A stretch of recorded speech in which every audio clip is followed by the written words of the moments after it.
Assalamualaikum warahmatullahi wabarakatuh. Waalaikumsalam.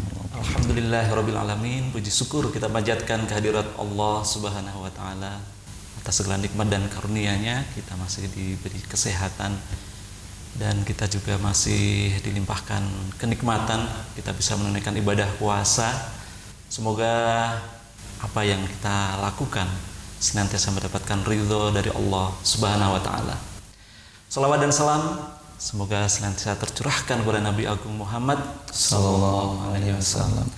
Pemirsa Web TV, pada kali ini telah hadir di studio Ustadz Irfan.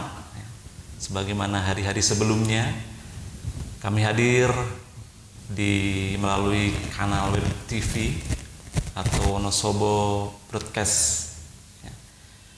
Pada kesempatan kali ini kita akan membahas tentang satu tema yang cukup menarik, dan ini kadang tidak sengaja sering kita lakukan.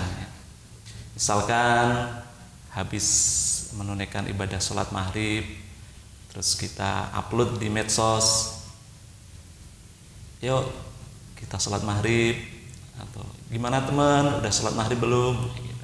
Intinya di pertemuan kali ini kita akan mencoba membahas tentang sebenarnya bagaimana ketika kita melakukan ibadah terus kemudian kita upload di media sosial, apakah itu bentuk dari riya ibadah atau mungkin itu bagian dari dakwah, dan kita bahas.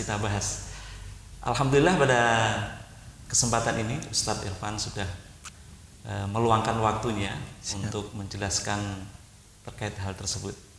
Oke. Assalamualaikum Ustadz. Waalaikumsalam warahmatullahi wabarakatuh. Terima kasih atas kehadirannya di Jazakumullah studio. khairan, jazakumullah khairan. Sebagaimana tadi yang sudah saya sampaikan, Siap, Ustadz, ya. ini kan sering ya terjadi di masyarakat, bahkan mungkin diri kita sendiri. Siap, Kita selalu ya mungkin ada niat dari kita untuk dakwah, tapi mungkin juga orang menerimanya kan macam-macam ya. Beda-beda. Itu sebenarnya gimana Ustadz? Jazakumullah salam jaza. Kita bahas poin per poin dulu. Poin yang pertama tadi kan ada kalimat riya. Sebenarnya apa sih riya? Riya itu adalah dia beramal soleh supaya dilihat sama orang, supaya dapat respect, dapat pujian, dan dapat hal-hal baik dari pihak manusianya, tapi dia lupa kepada Allah Azza wa Jalla-nya. Jadi itu tuh kalimat riya yang tadi sering kita dengar. Ini riya gak sih? Apakah kalau kita saya habis sholat loh, cekrek ini set upload ke sosial media, terus itu apakah riya ataukah bagaimana? Kalau riya sih tadi ya, dia mengupload tujuannya dipuji manusia, bukan fokus ke Allah Azza wa Jalla. Dan sekarang mari kita bahas nih, setelah poin riya udah kita ketahui, di bawahnya sebenarnya gimana sih seseorang yang ngupload ibadahnya ke sosial media? Sebelum itu ada dua kubu nih. Kubu pertama, kubu si pengupload. Kubu kedua, kubu yang menerima uploadan atau masyarakat yang menjadi pemirsa atas uploadan orang tersebut. Kita bicara dari pihak pemirsanya dulu ya. Saya misalkan melihat teman saya sedang beribadah umroh atau mungkin beribadah haji, kemudian mengupload, nih loh saya alhamdulillah udah sampai di depan Ka'bah gitu. Kalau saya langsung mengatakan, oh riya nih orang, oh nggak ikhlas nih dalam ibadah, oh begini nih, itu hati saya berarti sakit. Berarti hati kitanya sakit. Fi qulubihim marad. Allah berfirman dalam Quran surah 2 Al-Baqarah ayat 10. Di dalam hati ada penyakit. Hati yang berpenyakit itu adalah hati yang gampang ngejudge pihak lain. Padahal dia jelas-jelas dalam video atau dalam tayangannya atau dalam fotonya sedang beribadah.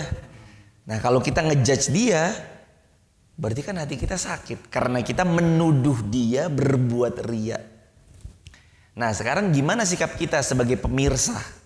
Sikap kita sebagai pemirsa adalah husnuzon. Harus husnuzon. Ketemu sama orang lagi umroh nih, set upload husnuzon.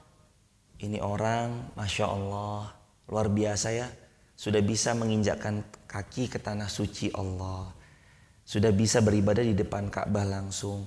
Ya Allah, semoga engkau mampukan hamba bisa seperti dirinya. Nah, husnuzon itu melahirkan optimisme. Dan kerennya orang-orang yang selalu berhusnuzon adalah energi positif itu terus ngalir di dalam darah, tubuh, dan jiwanya. Jadi orang yang melihat pihak lain yang dalam tanda kutip sedang memposting ibadah mereka sehingga dikatakan tanda kutip sekali lagi pamer, sebenarnya boleh jadi orang itu sedang sakit hatinya. Jadi yang pertama, diperbaiki dulu hatinya dengan berprasangka baik kepada pihak yang mengupload di sosial media. Apalagi sekarang ini Mas Aziz, hari-hari ini kan kita ngeliat banyak orang berdonasi pada saat kondisi pandemi ini kan banyak diupload kan. Wah, donasi kok diupload, wah lagi sedekah kok diupload. Loh, Allah bolehin kok. Intu bedus sodakoti fani immahi. Kalau kamu sedekah terang-terangan boleh. Wa intukhfuha wa tu'tuhal fuqara fa huwa khairul lakum. Tapi kalau kamu sembunyi-sembunyi juga boleh. Maknanya sedekah terang-terangan, beramal soleh terang-terangan boleh. Mau disembunyikan boleh. Keduanya baik.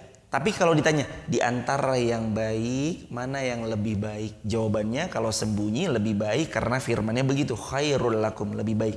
Tapi bukan berarti yang terang-terangan itu jelek, bukan. Keduanya sama-sama baik. Tinggal sekarang dari sisi selain pemirsa nih, misalkan yang upload. Misalkan kita dalam sudut pandang yang penguploadnya. Pandai-pandailah menjaga hati supaya tidak riya.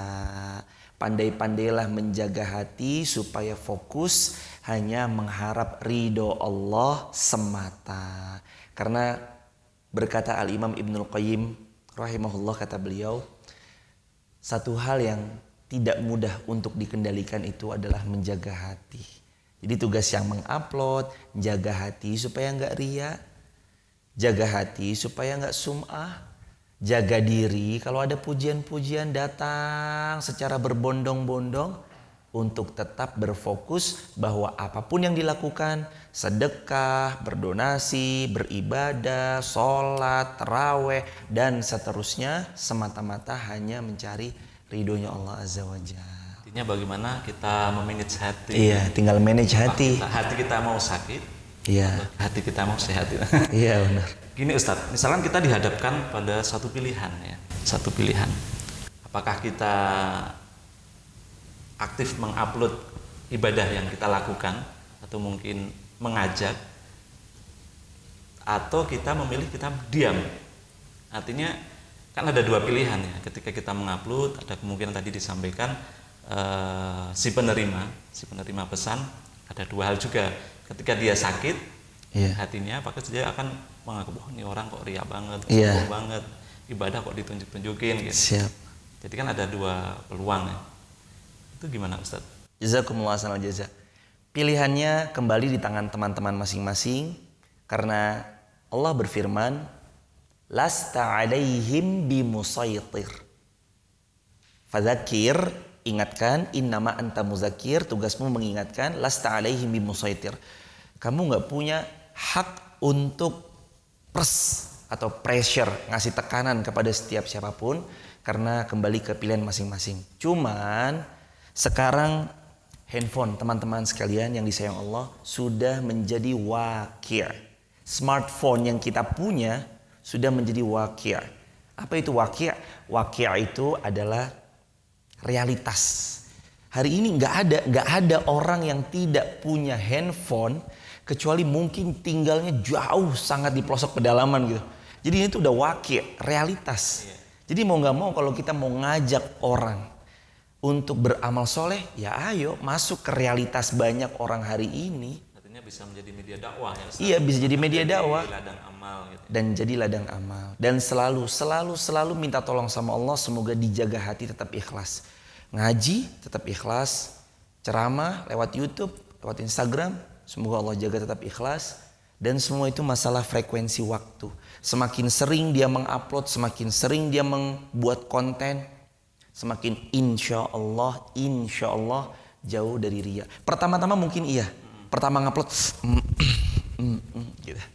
Nanti yang ke 1000 kalinya, ke 2000 kalinya, wah itu kayaknya udah Karena udah jadi kebiasaan dia gitu ya. Jadi kebiasaan beliau, jadi udah nggak ada lagi yang seperti itu. Karena bahkan info Haramain di YouTube itu berisi tentang konten-konten Imam Masjidil Haram, Imam Masjid Nabawi, mereka sedang mengimami dan kita bisa menyimak Allah betapa syahdunya beribadah di depan Ka'bah, di Nabawi, di Masjidil Haram, Allahu Akbar.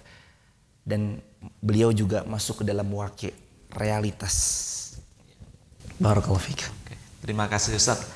Pemirsa, ya tadi kita sudah mendengar secara panjang lebar ya terkait dengan kita melakukan ibadah, terus kemudian kita menguploadnya. Jadi ada dua hal itu menjadi ladang kita, menjadi ladang amal kita ketika hati kita bersih dulu. Kita bisa memanage bahwa itu menjadi media kita untuk berdakwah, untuk mengajak kepada kebaikan. Dan mudah-mudahan apa yang tadi disampaikan Ustadz bisa menjadi bahan pembelajaran bagi kita.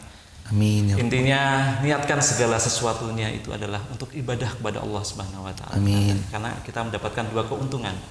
Yang pertama ridha Allah Subhanahu wa taala, yang kedua juga kita akan dilapangkan. Amin. Baiklah pemirsa, mungkin cukup sampai di sini program acara Assalamualaikum Ustadz, dan kita bertemu di lain waktu dan lain kesempatan. Terima kasih Ustadz. Barakallahu fiik. Assalamualaikum warahmatullahi wabarakatuh. Waalaikumsalam warahmatullahi wabarakatuh.